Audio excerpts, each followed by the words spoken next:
Hello and greetings. Welcome to the Peeping Looney channel.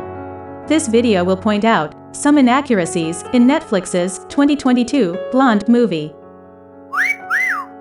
The movie gave us plenty of scenes to make it enjoyable for us peeping toms. But be aware the movie can be dark and can be even depressing. We at the Peeping Looney understand that this film is a fictionalized take on the life and career of the iconic American actress Marilyn Monroe. We understand that due to artistic license and for drama purposes, the movie will have quite a bit of speculation and inaccuracies. However, one of the very first videos we developed for the Peeping Looney channel was on the life and career of Marilyn Monroe. Link to our video on Marilyn Monroe is in the description section below. This video will not point out every single inaccuracy in the movie. Instead, it will point out only the ones we found the most egregious or annoying. For our original Marilyn Monroe video, we were quite factual and kept our speculation to a minimum. However, for this video, we will be a bit more speculative. Before we continue, be warned that the rest of this video will contain spoilers for the Blonde movie. With the exception of her third husband, Arthur Miller, all the males in Marilyn Monroe's life were portrayed in a negative light. Given Hollywood's predatory nature, this is not surprising. However, we do not think all men in Hollywood were such. Marilyn Monroe's second husband, Joe DiMaggio, was portrayed in an extremely negative light. We believe Joe DiMaggio was the best match for Marilyn.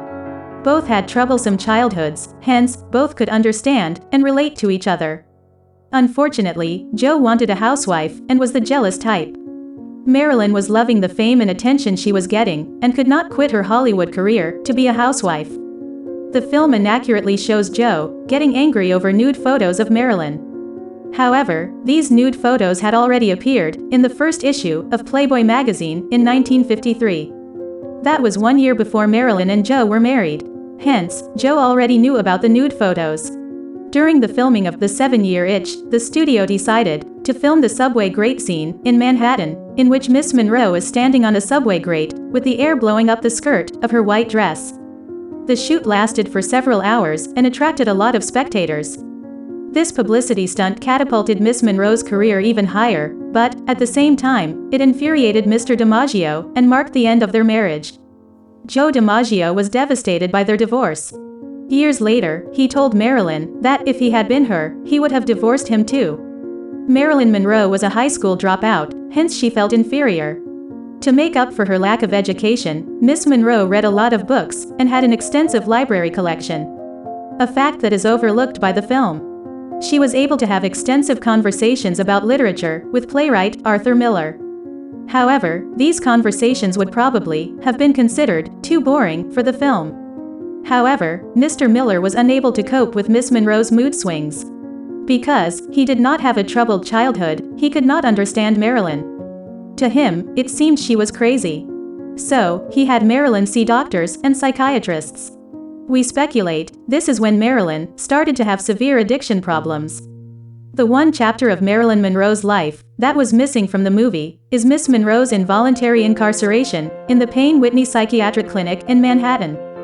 We, at the Peeping Looney, believe this chapter of Miss Monroe's life was left intentionally out because it portrays Arthur Miller in a negative light. We also speculate that Mr. Miller had a hand in committing her to the psychiatric clinic. He did nothing to get her out. Miss Monroe was not allowed to make or receive phone calls. On February 10, 1961, Joe DiMaggio was able to secure her release from the clinic. Actually, that is putting it mildly. He threatened to tear the place down, brick by brick. Afterwards, Miss Monroe moved back to Los Angeles, California, in order to get away from Mr. Miller. In 1962, Marilyn Monroe's life was, unfortunately, cut short. It was Joe DiMaggio who arranged Miss Monroe's funeral at Westwood Village Memorial Park Cemetery. He had a half-dozen red roses delivered 3 times a week to her crypt for the next 20 years. Arthur Miller did not even attend Marilyn's funeral. So, Arthur Miller should have been portrayed as a villain and not Joe DiMaggio.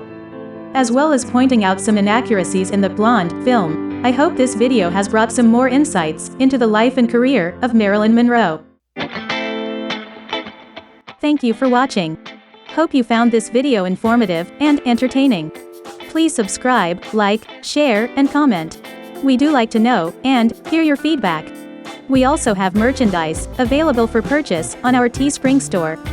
Link to our store is in the description section below. And, if you have the means, please consider supporting us on Patreon, where we post bonus material. Till next time, this is the Peeping Loony, saying cheers, and have a good day.